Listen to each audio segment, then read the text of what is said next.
Hello dear students, welcome to the digital learning platform of Winsome International School. So today we will discuss the chapter number 2. आपकी जो poem दी हुई है geography lesson, जिसके writer हैं Zulfikar Bose. Can you imagine what your city would look like if you saw it from the 10,000 feet above the ground?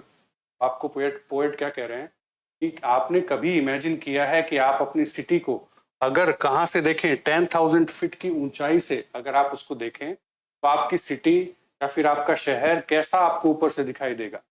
कभी आपने imagine किया है? Neatly planned and perfect in proportion like a geometry design. आपको वो लगेगा एकदम neatly planned, जैसे कि अपन अभी नॉर्मल अपनी आईसाइट से अपनी सिटी को देखेंगे तो अपन को लगेगा कैसा हमारा घर बना हुआ है, कैसी सिटी बनी हुई है, कहीं भी कुछ भी बना हुआ है. लेकिन जब हम उसको 10,000 फीट की ऊंचाई से जब हम देखेंगे तब हमको पता चलेगा कि वो पूरी प्लानिंग से एक, जैसे कि एक ज्योग्राफिक या फिर एक ज्योमेट्री का एक डिजाइन होता है, वैसा हमको वो बना हुआ लगेगा. ऐसा लगेगा किसी ने बहुत अच्छी तरीके से इसको प्लानिंग करके बनाया है. It would strike you as something very different from what it actually is while you are in the thick of it. और आपको ये इतना आश्चर्यचकित कर देगा या फिर आपको इतना सोच में डाल देगा कि जैसे आप इसको 10,000 फीट की ऊंचाई से देखेंगे, ये उससे बिल्कुल अलग होगा जब आप इसको अपने नॉर्मल रूटीन से या फिर नॉर्मल आईसाइट से, जैसे कि हम अभी ग्राउंड पे खड़े होके अपने घरों को या फिर अपने आसपास की बिल्डिंग्स को देखते हैं. ये उससे बिल्कुल अलग हमको, जब हम 10,000 फीट की ऊंचाई से देखेंगे तब हमको ये बिल्कुल ही अलग दिखाई देगा. Here is a poet's description of just such a view of the city. और यहाँ पोएट ने भी यही डिस्क्राइब किया है कि कैसे जब हम इतनी ऊंचाई से अपनी सिटी को, अपनी कंट्री को या फिर अपने जो अर्थ को जब हम देखते हैं इतनी ऊंचाई से, तब हमको वो टोटली डिफरेंट लगती है जैसा कि हम उसको नॉर्मल लाइफ में देखते हैं. And some question that come to his mind. और ये इमेजिन करके या फिर ऐसा सब देख करके पोएट के मन में कुछ क्वेश्चन भी आते हैं जो कि इसमें वो से पूछेंगे. आपकी पोएम देखिए क्या है. When jet sprang into the sky, मतलब कि जब जेट या जब हम प्लेन के अंदर बैठ के जब हम स्काई के अंदर जाते हैं, it was clear why the city had developed the way it had. हमको ये पता चलता है, हमको ये क्लियर हो जाता है कि वो सिटी कैसे दिखती है या फिर वो सिटी क्यों इसलिए वैसी है. Had developed the way it had, seeing it scaled 6 inches to the mile. और हमको पता चलेगा कि हम जब ग्राउंड पर रह करके 1 माइल की दूरी को जब हम देखते हैं तो वो डिस्टेंस हमें कितना लंबा लगता है, लेकिन जब हम जेट में जाकर ऊपर से प्लेन से जब हम उस दूरी को देखेंगे तो वो कितनी लगेगी, जस्ट 6 इंचेस की हमें दिखाई देगी. There seemed an inevitability about what on ground had looked like haphazard. मतलब इसका मतलब क्या है कि there are seemed an inevitability about what on ground had looked haphazard. मतलब क्या है कि हमको जब पता चलेगा, जब हम ऊपर जाकर के देखेंगे तब हमें पता चलेगा कि वो कितनी नीटली प्लान्ड है, लेकिन जब हम उसी चीज को नीचे से देखेंगे तब हमको वो कैसी दिखाई देगी, ऐसे उल्टी सीधी बनी हुई, कहीं भी कुछ भी, कोई भी बिल्डिंग कोई ऊंची है कोई नीची है, या फिर हमको लगेगा कि ये एक्स्ट्रा बाहर है ये एक्स्ट्रा अंदर है, या फिर कहीं भी कुछ भी ऐसे बना दिया गया है, कहीं भी वो सड़कें हैं, कहीं भी अपनी फुटपाथ बना हुआ है, कहीं पे भी पार्क बना हुआ है, या फिर जैसे भी हम अपनी सिटी को अपनी आंखों से देखते हैं. लेकिन जब हम इसको 10,000 फीट की ऊंचाई से देखेंगे तब हमको ये एक पूरे ज्योग्राफिकल डिजाइन, एक ज्योमेट्री की जैसे कोई डिजाइन होती है, जैसे कि पूरी स्केल से नापी हुई, या फिर राउंड होगी, स्क्वायर होगी, या फिर जैसी भी होगी, हमें वैसे ऊपर से ये पूरी की पूरी दिखाई देती है. Unplanned and without style when the jet sprang into the sky. तो इसका मतलब भी, इस लाइन का मतलब भी वही है कि हम जब उसको अपनी आंखों से या फिर हम उसको ग्राउंड लेवल पर देखते हैं तब हमको देखेंगे कि ये मतलब बिना किसी प्लानिंग के ऐसे बना दी गई है. अनप्लानिंग के मतलब ऐसी बिना कुछ अपने वो सोचे समझे इस जो वो डिजाइन है हमारी सिटी को डेवलप किया गया है. When the jet reached 10,000 feet, और अब क्या होगा जब जेट है वो थोड़ी सी ऊंचाई से जब 10,000 फीट की ऊंचाई पर पहुंच जाएगा तब हमें क्या पता चलेगा.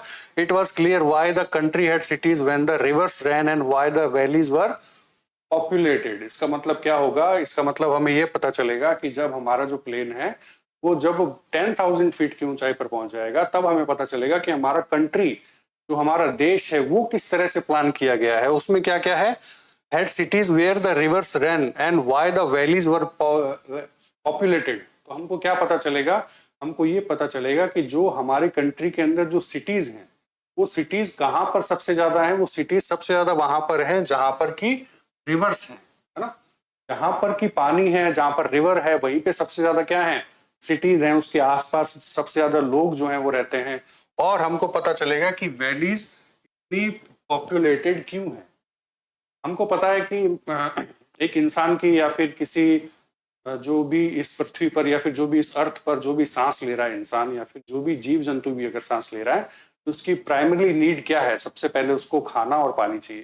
तो हमको ये पता है कि खाना पानी दोनों ही, एक तो पानी तो चलो वो रिवर से मिल गया, लेकिन खाना भी हमें सबसे ज्यादा उसी रिवर के आसपास मिलेगा, क्योंकि हमारी तरह भी बाकी जो जीव जंतु हैं, बाकी जो एनिमल्स, आप चाहे एनिमल्स ले लो या फिर कोई भी आप वो लिविंग अपनी वो क्रीचर ले लो, उसको पानी की जरूरत है, तो सब पानी के आसपास रहेंगे। तो वो खाना पानी ढूंढने के लिए भी इंसान भी सबसे पहले वहीं गया होगा, और उसके बाद उसी पानी के पास में उसने अपना घर बना लिया, या फिर जैसे भी है वो वहां पे बसना चालू हो गए। तो वहां पे इंसानों की आबादी बढ़ती गई, तो वहां पे ही सबसे ज्यादा इंसान अपने पॉपुलेट होते हैं, वहीं पे सबसे ज्यादा अपने इंसानों की बस्तियां मिलने लगी। तो आज भी सिटीज में या फिर अपन देखेंगे कि एक बड़े लेवल पर वहीं पर ज्यादा लोग रहना पसंद करते हैं, जहां पर क्या होता है, जहां पर पानी की कोई कमी नहीं होती, जहां पर खाने की कोई कमी नहीं होती। तो यही जब वो पोएट हमें कह रहा है कि जब हम 10,000 फीट की ऊंचाई से देखेंगे, जब हम अपनी पूरे कंट्री को देखेंगे, तब हमें पता चलेगा कि जो सिटीज हैं, जो हमारे शहर हैं, वो सबसे ज्यादा कहाँ बसे हुए हैं? वो वहीं बसे हुए हैं जहां पर की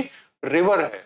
और हम जो वैलीज हैं, वैलीज का मतलब जो है घाटियां या फिर ऐसे प्लेन्स या फिर ऐसे ग्राउंड्स जहां पर की क्या है, सबसे ज्यादा लोग वहीं पर हैं जहां पर की रिवर्स है, जहां पर पानी की कमी नहीं है। तो वो जो पानी है, जो रिवर है, वो सबसे ज्यादा मेंस को सबसे ज्यादा अट्रैक्ट करता है। इसलिए हमें पता चलेगा कि सबसे ज्यादा लोग जो है वो पानी के पास रहते हैं।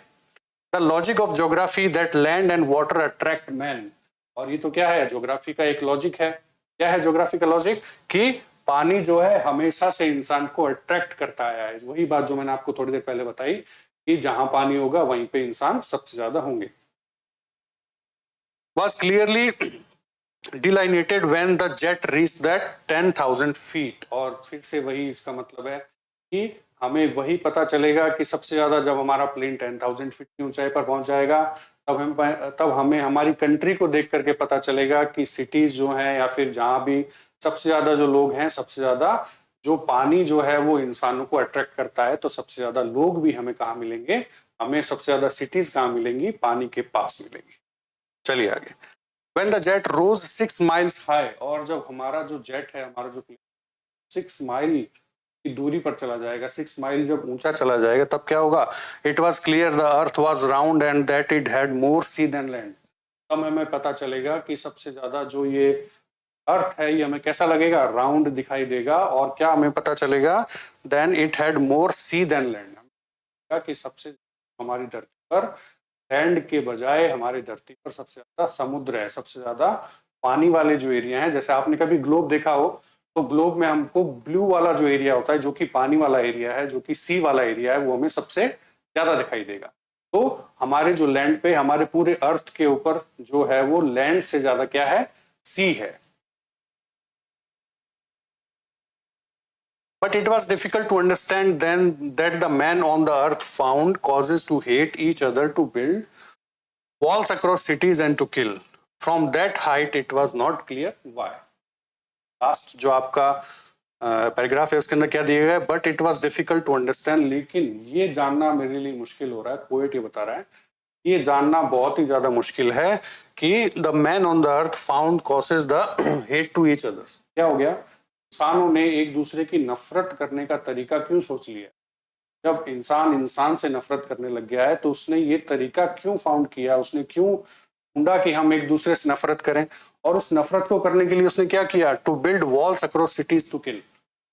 सिटीज को बांटने के लिए, हमारे शहरों को बांटने के लिए, कंट्रीज को बांटने के लिए उसने वॉल्स खड़ी कर दी हैं, उसने बड़ी बड़ी दीवारें खड़ी कर दी हैं। और इससे क्या हो गया? अलग अलग सिटीज बन गए, अलग अलग कंट्रीज बन गए। या फिर जैसे कि हम अभी देखते हैं, जैसे हमारी सोसाइटी के अंदर क्या होता है कि हमारी एक गली है, उसके अंदर खूब सारे घर हैं, हम उसको क्या कर देते हैं? लॉक कर देते हैं। एक गली को यहाँ से ब्लॉक कर दिया, एक गली को वहां से ब्लॉक कर दिया, ताकि क्या हो? हमारी एक बॉर्डर बन जाए और उसके अंदर कोई भी इंसान, कोई अनचाहा इंसान उसके अंदर ना आ पाए। तो ये क्या हो गया?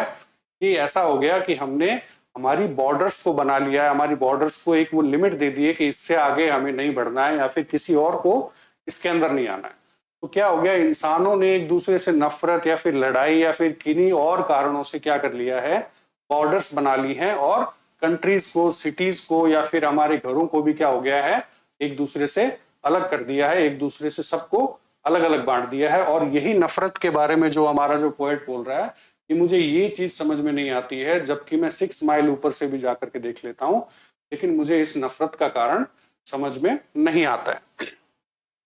जैसे आपके लास्ट लाइन में ना, फ्रॉम दैट हाइट, इतनी हाइट पर पहुंचने के बाद भी it was not clear why, मुझे ये समझ नहीं आता है कि इतनी हाइट पर पहुंचने के बाद भी नफरत इंसानों ने क्यों पैदा कर ली। ठीक है, तो यहां होती है आपकी पोएम खत्म। मिलते हैं किसी नेक्स्ट वीडियो के अंदर। Thank you.